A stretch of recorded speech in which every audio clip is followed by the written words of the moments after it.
We talk about how can you enable show replace on your Bluesky app. We go to figure out the solution or know how you can do that on your app. So you just follow these ways, then it's going to work with you. All you have to do, you just go here, you go above this sign, click on it here.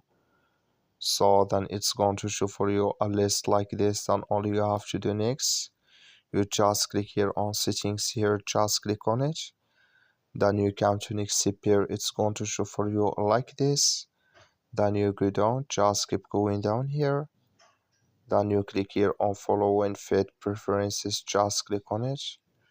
You come to next step here, it's going to show for you like this. Come here to show replace, click in this sign. Like you see this color show for us, that's mean here show replace enable with us now. That's all you have to do. I wish you a great. Thank you for watching. Don't forget to support us by liking and subscribe.